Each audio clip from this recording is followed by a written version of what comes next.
Ayan, tayo po tumayo at simulan po natin na papurihan ng ating Panginoon.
sumisilang, buhay sa'yo'y sumasabay, at nagdadaan.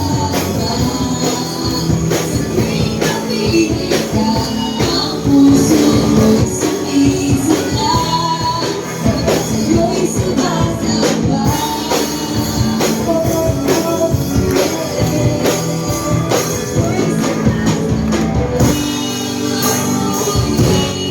Ang pagkagal mo ay dadakilain, walang sa'yo'y may aaming, narito'y iyong ibig. Pupurihin ang pagkagal mo ay dadakilain, walang sa'yo'y may aaming, narito'y iyong ibig.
aking dalangin. Lingapin mo ako sa aking pagdating. O huwag ka sanang magpupi sa akin, lalo sa panahong may dusa at bigatin. Kapag ako ay tumawag, iyong dinggin sa sandaling iyon ay agad mong sagutin. Ang lahat ng iyong walang pangalan, sa pagtatamawag mo ay walang kapantay.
Panginoon, maraming salamat po sa gabi ito. Mamuli ka kami nagkatipon para ikaw papurihan.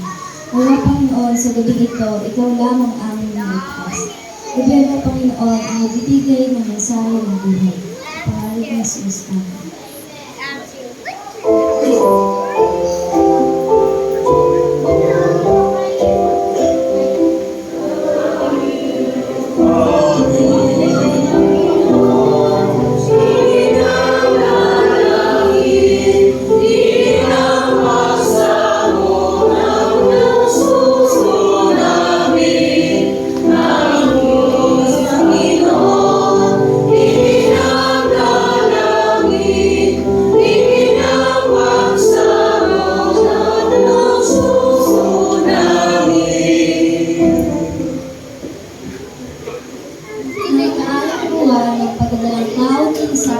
Ang anghel na si Gabriel ay sinugo ng Diyos sa Nazaret, na isang bayan sa Galilea, upang kausapin ang sa dalaga ng Maria, sa kanyang sa wala kang buhay sa panagapin. Ang anghel sa dalaga binati ito, magala ka, ikaw ay lubos na pinalugdan ng Diyos, sumasa iyo ang Panginoon. Naguluhan si Maria sa sinabi ng anghel at inisip niya mabuti kung ano ang kahulugan ng ganoong pagkabi. Sinabi sa kanya ng anghel, huwag kang matakot, Maria, sapagkat naging kalulugod ka sa Diyos. Pagkiri ka, ang nakarami sa sakto ng ako, at siya'y papakalanan mo Jesus. Siya magiging dakila at tatawagin anak ng Diyos. Ibibigay sa kanya ang Panginoon sa trono ng kanyang amang si David upang Maghari sa angkan ng Jacob magpakailanman. Ang kanyang paghahari ay walang katapusan. Paano po mangyayari ito ngayong ang galis sa buhay? Kanwaring Maria. sumagot ang Panginoon sa iyo Espiritu Santo at mapapasalamin ka sa kapangyarihan at katasma sa Diyos. Dahil ito ang isisilang mo yung banal at tatawagin anak ng Diyos. Hindi ba't ang kamag-anak mo si Elizabeth ay buo? Ngayon may nag-ihi siya at ngayon kaari ng luwanan ng kanyang pagdadalang tao. Kahit na siya'y matanda na, sapagkat wala ang mga bagay na hindi kanyang kayang gawin ng Diyos. Sumagot si Maria, "Pagkainin ng Panginoon, mangyayari naman sa akin ang ngayon sa natin." Pagkatapos, umalis na ang mujer.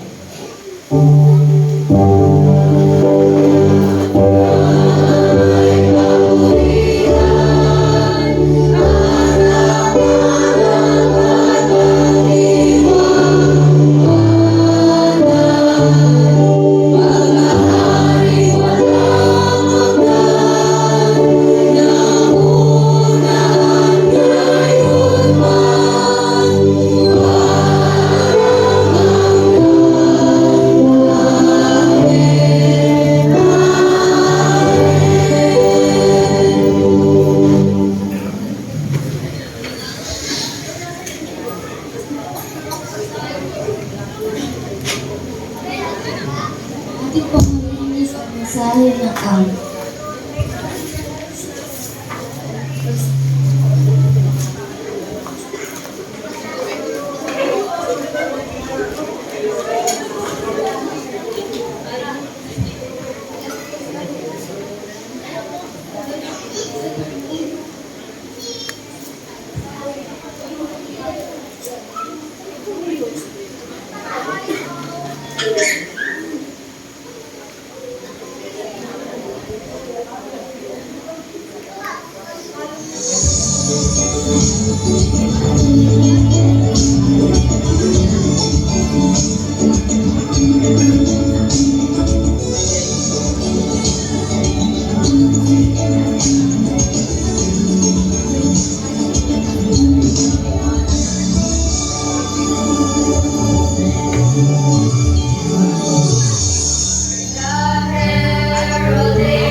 Christ is born in Bethlehem.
Sige po, tayo lahat ay tumindig sandali, mga kapatid, para sa pagbasa.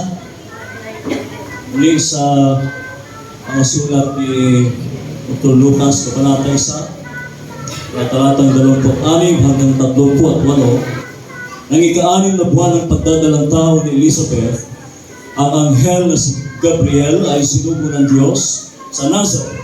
Ay isinugo ng Diyos sa Nazareth na isang lungsod sa Galilea upang kausapin ang isang dalaga na ang pangalan Maria. Siya ay nakatakda ng ikasal kay Jose, isang lalaking buhat sa angkan ni Haring David. Lumapit ang anghel sa dalaga at binati ito, "Magalak ka, ikaw ay lubos na kinalulugdan ng Diyos. Sumasa iyo ang Panginoon." Naguluhan si Maria at inisip niyang mabuti kung ano ang kahulugan ng ganoong pangungusap.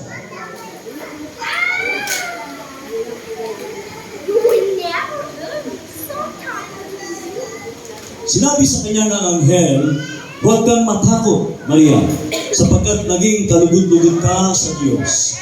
Makinig ka, ikaw ay maglilihi at panganganak ng isang sanggol na lalaki at siya'y papangalanan mong Jesus.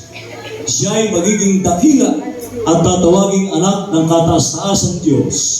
Ibibigay sa kanya ng Panginoong Diyos ang trono ng kanyang amang si David. Maghahari o maghari sa angkan ni Jacob upang maghari sa angkan ni Jacob magpakailanman. Ang kanyang paghahari ay pangwalang hanggan." Paano pong mangyayari ito? Gayong ako isang birhen? Tanong ni Maria. Sumagot ang anghel, sa iyo ang Espiritu Santo at mapapasailalim ka sa kapangyarihan ng kataas-taasang Diyos. Dahil dito, ang isisilang mo'y banal at tatawaging anak ng Diyos.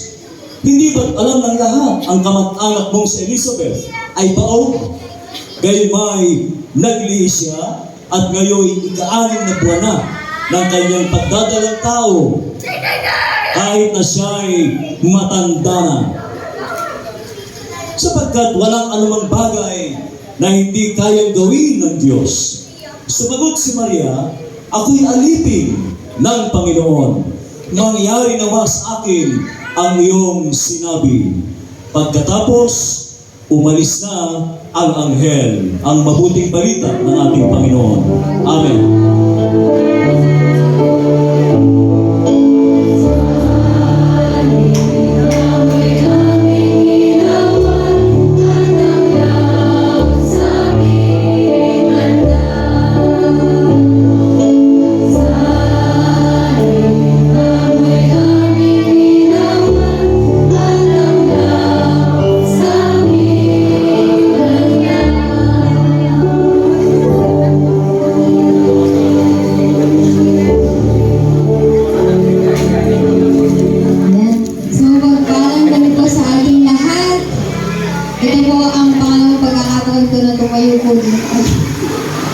Nawa po ang mensahe na nais ng Panginoon na ipabatid sa bawat isa sa atin ay ako po maibigay po sa inyo. Palatandaan ng bagong paglikha. Kapag papalapit na ang Pasko, ang daming palatandaan, mga nagniningning at nagsasayaw ang mga ilaw mula sa Christmas lights. Ang tinig ni Jose Marichal na umaawit ng "Whenever I see girls and boys and lanterns on the street." Nagagandahan at magagarbong dekorasyon sa bahay, sa mga malls, mga park, simbahan at mga government establishment. Bukod pa dito, dahil sa lagi kong inaabangan ay ang pagsisindi ng mga kandila tuwing Advent. Dahil pag nag-start na ang Advent ay dito ko po nararamdaman na ang Pasko ay papalapit na.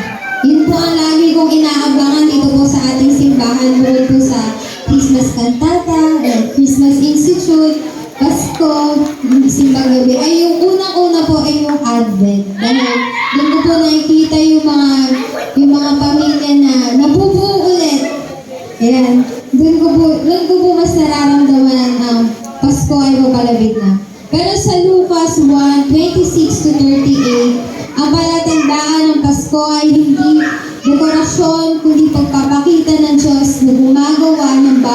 paglikha. Hindi lang ito kwento ng pagbisita ng anghel kay Maria. Hindi lang ito kwento ng pagbubuntis ni Maria. Ito ay kwento ng Diyos na muling gumagalaw, muling lumilikha, muling nagpapasimula na para po sa Genesis. Pero this time, hindi sa pamamagitan ng let there be light, kundi sa pamamagitan ng isang ordinaryong babae na may extraordinary na pananampalataya sa Panginoon. At kung paano po gumalaw ang Diyos kay Maria, pwede rin niyang gawin sa atin, humubungsan lang po natin ang ating mga puso. Pakitabig nga po ang ating mga katabi at sabihin ko na, let's open our heart for the new beginning.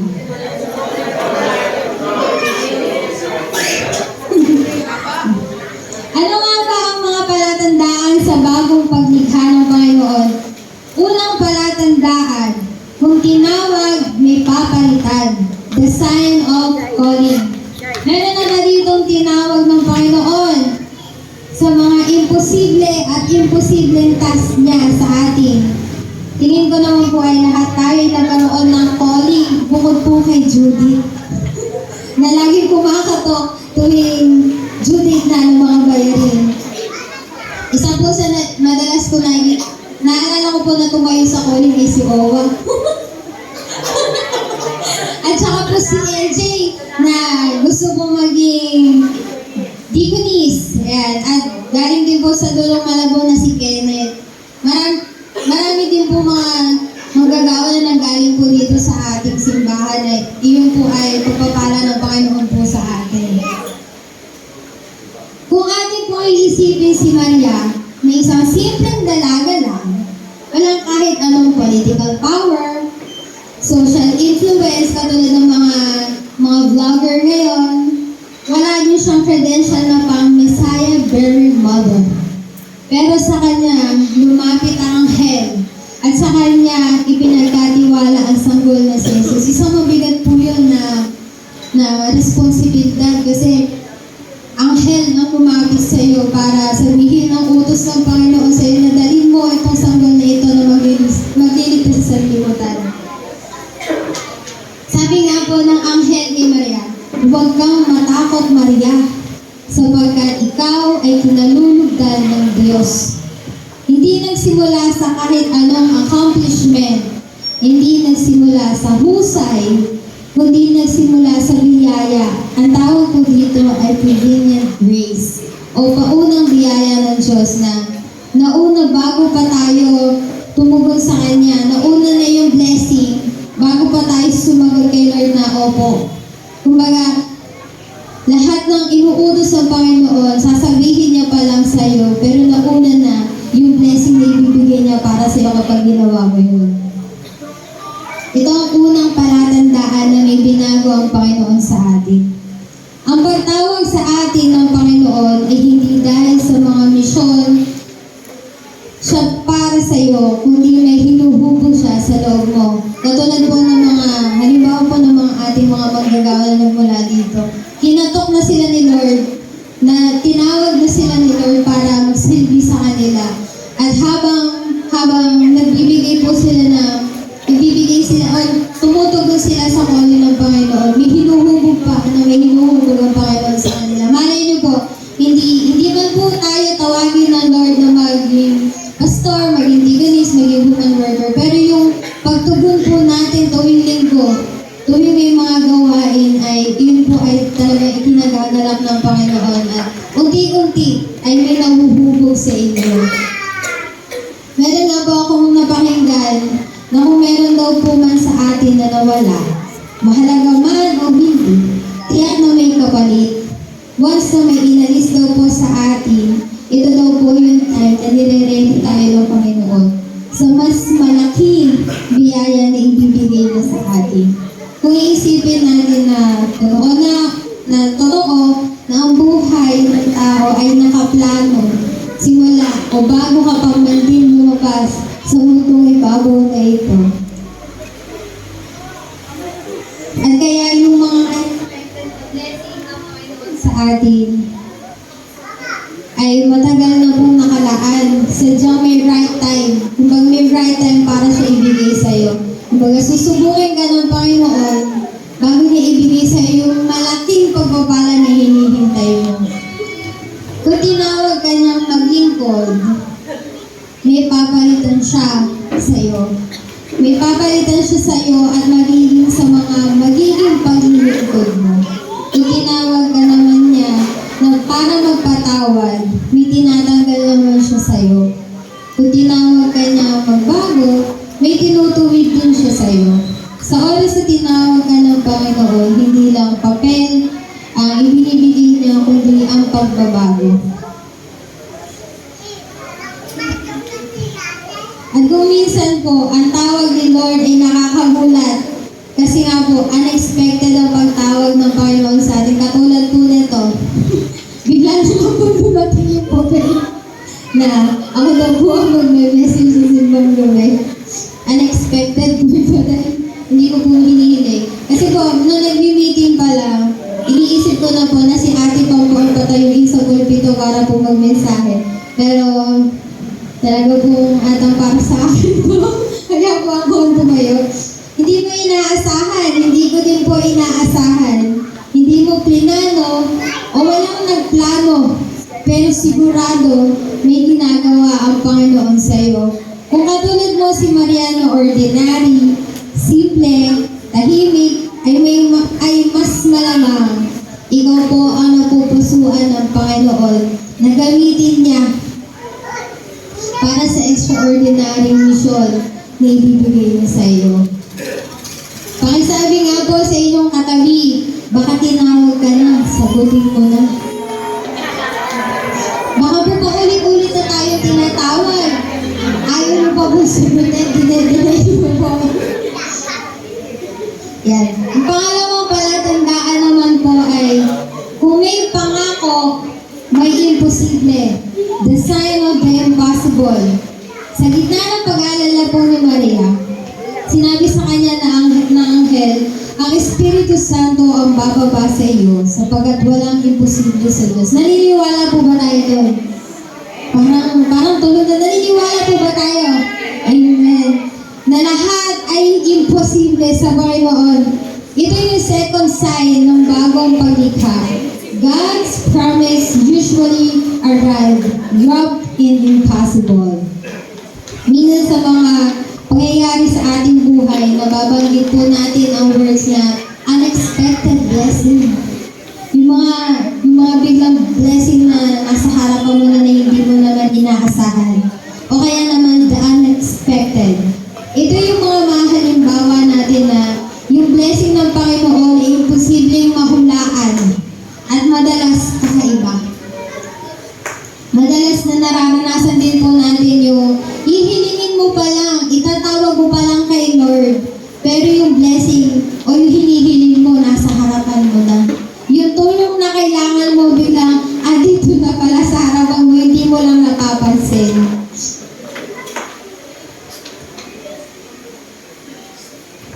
Noong walang hugis ang mundo, the Spirit hovered over the waters at nagkaroon ng buhay. Dito rin, the Spirit hovers again, not over creation, but over the womb of Maria, para sa bagong simula ng sangkatauhan. The incarnations, Diyos na nagkatawang tao, ito ay hindi human project, dahil wala naman po human project na wala namang nangyari, pero nagkaroon ng baby.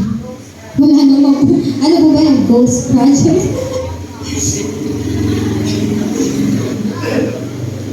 Kundi ito po ay divine project para kay Maria. Kaya hindi lang po para kay Maria, para din po kay Joseph na tumayong ama. Kaya imposible para sa tao, pero napaka-posible at madali para sa Diyos. Amen. Baka may ipinangako po sa inyo si Lord na may patatawarin ka, pero parang imposible. O kaya naman po ay may pagbabago mangyayari sa pamilya mo, pero parang malabo. Baka po kasi hindi kayo nakasalamin, kaya po hindi nyo po makita at malabo. O kaya naman po ay may tatahakin kayong bagong landas, pero parang hindi kaya ng bulsa. Saan po ba po kayo pupunta sa ibang bansa, sama naman po kami dyan. O kaya naman po hindi po kaya ng inyong oras. O kaya naman ng inyong lakas. Pero po tulad ni Maria, minsan kailangan nating maniwala na kung ang Diyos ang nag-umpisa, siya rin ang tatapos. Naniniwala po ba tayo doon na kahit anong pasimula ng Panginoon, na kahit hindi mo siya makita na may tapos pa ba ito, pero sa huli, ang Diyos po ang nagplano niyan at meron po yung ending. Sabi nga po muli sa inyo mga katabi, kapatid, trust the Lord. Trust the Lord kasi po, ulit-ulit ko pong sasabihin na ang buhay po ng tao ay nakasulat na ayon sa Panginoon. Yun po ay matagal na. Kumbaga ginagawa pa lang ng Panginoon ng mundo, kung sino man po ang mamamalagi dito ay nakalista na sa kanyang attendance. Katulad po na ginagawa ko tuwing linggo, ang attendance. Hindi mo na kailangan maging sapat para maging instrumento ng himala. Kailangan mo lang maging tapat dahil ang imposible sa'yo, rehearsal lang yan ng miracle ni Lord. Sabihin yung mga pagsubok na dinadanas po natin, lahat ng mga ikinakaharap natin everyday, ay rehearsal lang ng Panginoon para sa mas malaking blessing at miracle na ibibigay na sa atin. Amen? Amen. Dahil the more na parang hindi mo kaya, the more na parang talagang sinusubok ka na niya, o the more na parang susuko ka na, ito daw po ay mas lalong mukhang gawa ni Lord. Hindi ko po alam kung kanino ko po narinig yun, pero dito din po yung sa member na ang problema daw po ay once na palaki ng palaki, pabigat na pabigat, ibig sabihin daw po ay palapit na palapit kay Lord. Hindi ko lang po alam kung ano yun. Tingnan ko yung narinig yun. Pero narinig ko po yun na care group. Na once daw po na mas sinusubukan ni Lord sa mga bagay-bagay, yun daw po ay pagsubok niya dahil malapit ka na sa Kanya. Hindi po malapit na matulog baka po akalain ganun. Malapit na yung blessing ni Lord na ibibigay sa inyo. Malay niyo po yung pagsubok na yan, mas mabigat pa yung blessing na ibibigay ng Panginoon sa inyo. Ang pangatlo at ang panghuling palatandaan, ang bilis po ba? Sadya pong kinakabahan din po kayo kaya napakabilis. Kung susunod, may paglikha, the sign of surrender. Ito yung pinaka-powerful na linya ni Maria. Mangyari nawa sa akin ayon sa iyong salita. Walang long explanation, walang long negotiation, walang kontrata na ginawa. Isang simpleng pagsuko ni Maria, pero ito ang nagbukas ng pintuan sa pinakamalaking himala ng mundo. Ito po ay ang kapanganakan ni Kristo. Ang pagkakatwang tao ni Kristo, maikling sentence pero mabigat na kahulugan at tungkulin ang kaakibat kay Maria. Kung tayo nga pag-oo pa lang, hirap na. Kahit nga po pag hindi pa lang, hirap na. Pero gaano pa po yung tatag at ang laki ng pananampalataya ni Maria para masabi niya yun. At tayo, nakukuha ba natin minsan questionin ng Panginoon sa mga binibigay niya sa atin na, Lord, bakit ito? Lord, totoo na ba to? Parang nakukuha pa natin siyang questionin sa lahat ng plano na binibigay niya sa atin na hindi nagawa ni Maria. Samantalang mas mabigat yung binigay ng Panginoon sa kanya, yung mag-alaga ka, palakihin mo, ipagbuntis mo, ipanganak mo, ang magliligtas sa sanlibutan. Naniniwala po ako na ang mga nanay kapag mga anak ay ang kalahati daw po ito, isang paa daw po ay nakalagay sa hukay. Sipin nyo lang po yun na ilalagay din po ni Maria yung buhay niya para na sa pagsunod sa Panginoon. Ang bagong paglikha ng Diyos ay nasisimula sa dalawang salita. Ito po yung yes, Lord. At pansinin natin, si Si Maria, hindi sumuko dahil alam niya ang buong plano. Ang laki ng tiwala ni Maria sa plano ng Panginoon para sa kanya. Sumuko siya kahit hindi niya alam ang magiging kapalit. Hindi niya alam kung anong sasabihin sa mga tao sapagkat bigla-bigla na lang siya nabuntis. Hindi niya alam kung paano niya ipapaliwanag kay Jose. Samantalang wala pa namang nangyayari sa kanila. Pero ito ang simple niyang sagot. Panginoon, kung iyan ang salita mo, sige. Napakabigat na pag-oo ni Maria yung binigay niya sa Panginoon. At ang pagsunod ang lupa kung saan tutubo ang bagong likha. Ang pagsuko ni Maria na yun yung lupa na pinagtaniman ng Panginoon para pagkatiwalaan niya si Maria. Nainip na isilang ni Maria ang Jesucristo na magliligtas sa atin. Kapag sumusunod daw tayo, kahit maliit na hakbang lang, may tumutubong pag-asa ng pagbabago. May ipinapanganak na bago. Sa pagsunod, lahat ay posibleng magbago. Dahil may ginawa ang Diyos na hindi natin agad nakikita, hindi natin agad napapansin dahil sa pagsuway at pagiging matigas ang ulo. Baka ang hinihiling ng Panginoon ngayon ay hindi malaking bagay kundi ang pagsuko ng bawat isa. Pagsuko ng pride, pagsuko ng bad habits, pagsuko sa sarili nating mga plano, yung pagsuko na ako muna Lord hanggang mapalitan siya na ikaw muna Lord. Lagi nating tatandaan na hindi nagsisimula sa tapang ang bagong paglikha, kundi nagsisimula sa pagsuko. Sa kwento po ni Maria, nakita natin ang tatlong palatandaan ng bagong paglikha ng Diyos. Una, ang calling, may papalitan ng Diyos. Pangalawa, ang promise, may imposible na gagawin posible ng Panginoon. At ang pangatlo, surrender, may bagong nilikha ang Diyos. At ngayong papalapit ang Pasko, hindi lang tayo naghihintay ng Kapaskuhan.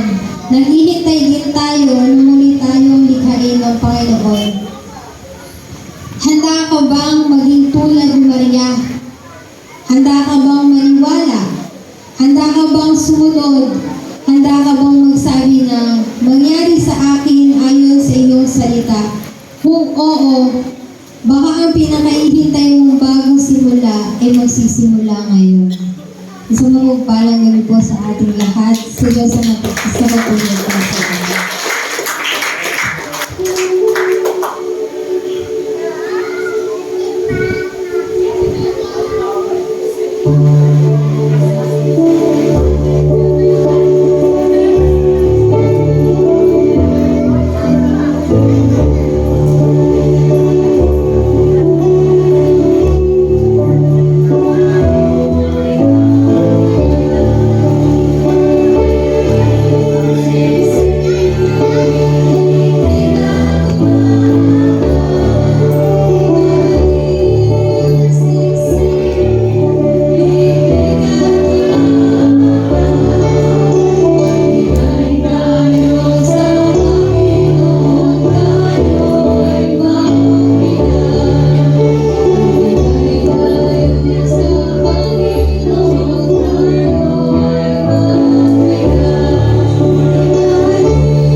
Pinasasalamatan ng Panginoon sa mga pagpapala, sa lahat-lahat ng mga kasagutan ng aming mga panalangin na patuloy mong pinakarana sa amin.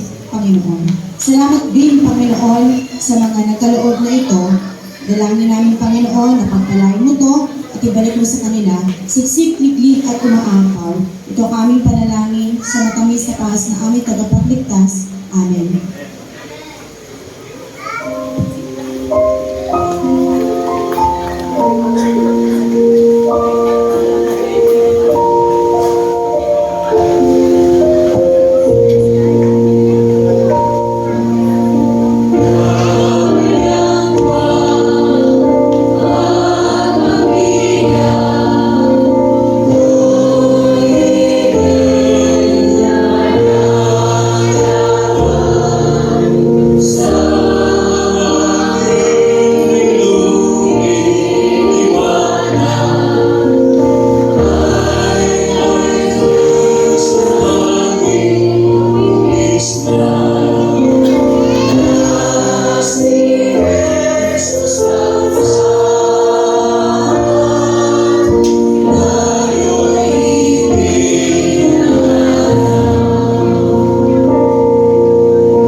Maraming salamat po. Nagilig po sa tutusin ay pwedeng tumutulong si Maria at sabihin niya sa kanyang sarili, marami pa siyang dapat gawin. Pwede pa siyang bumarkada. Pwede pa siyang makipagbarhapi. Hindi pa siya hinog. Marami pa siyang pwedeng gawin sa buhay. Pwede pa makipag-sosyalan at bumarkada, mamasyal kung saan-saan. Sa edad na 14 anyos, ay hinog na siya. Ang kanyang isip, diwa, puso, hinog na sa responsibilidad. Kaya talagang napili mo siya, Panginoon, upang ilagak pansamantala sa kanyang sinatutunan ang inyong bugtong na lahat na si Jesus upang manaw dito sa lupa. Sana nga po lahat ng kabataan ay ganyan ang mentalidad. Sana po ay hindi na nagtatanong, hindi na i-interrogate pa kung meron siyang gagawin. Hindi na di madaling tumanggi, kung minsan man ay binibigyan ng isang responsibilidad sa paglilingkod, abot ang tanggi, abot ang takas. Sana nga po lahat ng kabataan sa aming panahon, relihiyon man o sa labas ng relihiyon, ay pagkaroon ng responsibilidad, kamalayan sa responsibilidad, hindi lamang sa paglilingkod sa iglesia, kundi isang simpleng pagtulong sa magulang, pagtulong sa gawaing bahay, hindi po sinatatamad-tamad. Simpleng pagising sa umaga, nagliligpit ng higaan, at hindi naman parang dinaanan ng bagyo ang mga higaan. Gigising na magulo, babalik sa kwarto na magulo. Hindi marunong maghugas ng pinggan, tumatake sa gawain ng bahay. Subalit si Maria, 14 anyos sa aming pag-aaral at tuklas ng kanyang kabanayan ay hindi tumutol, hindi nagkamot ng ulo para magreklamo. Salamat po, Dakilang Diyos, sapagkat talagang siya'y tumanggap at buong puso niyang tinanggap na ang kanyang dadalhin sa kanyang sinapupunan ay magdudulot ng liwanag ng kaligtasan, higit sa lahat ng pag-asa sa buong. Nawa din po ang sa pagbubuntis ng mga kababaihan ngayon. Naway maliwanagan sila, hindi upang ipalaglag, hindi upang hindi ng buhay, kundi ang mga sanggol na nasa kanilang sinapupunan ay pag-asa. Magdudulot ng pag-asa sa buong sambahayan. Hindi ito isang malaking dalahin lamang o isang pagsisisi. Ay higit sa lahat, Dakilang Diyos, patuloy kayong mangusap sa mga kabataan na hindi madali ang pagdadalang tao. Naway munahin muna nila ang kanilang responsibilidad sa pag-aaral, mag-aral na mabuti, iwasan muna ang masyadong pagyakap sa pagkakaroon ng boyfriend or girlfriend. Bagkus Dakilang Diyos, unahin muna ang paglilingkod sa iyo, sa pamilya, at kung sila ay makatapos na sa pag-aaral, masasabi namin talagang hinog na rin sila sa responsibilidad. Salamat po. Patuloy namin palakihin ang aming mga anak na ito sa iglesia, sa inyong turo, sa doktrina ng inyong banal na kasulatan, upang kahit na sa kanilang murang edad ay talagang hindi sila marunong tumanggi, hindi tumatakbo sa responsibilidad, hindi umaayaw sa anumang obligasyon ng paglilingkod. Salamat po sa mensaheng inihatid sa amin ngayong gabi. Salamat po sa buong maghapon at sa gabi ito muli kami, Dakilang Diyos. Masaya at busog na busog ang aming isip, ang aming spiritual sa mensaheng aming namin. Salamat po muli. Ito ang aming sakot na langit sa makapangyarihang pangalan ni Jesus. Amen.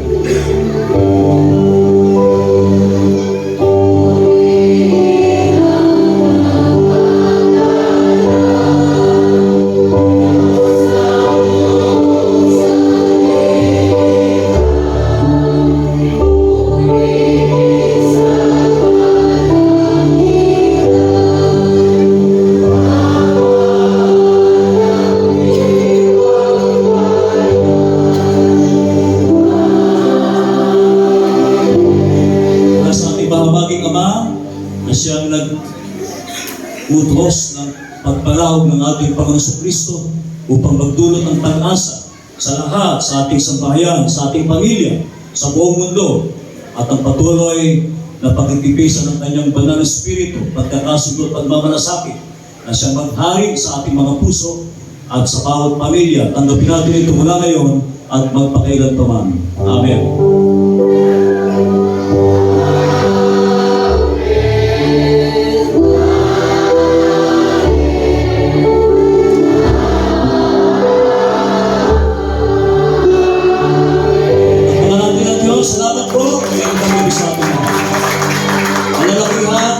May iwan po tayo sandali.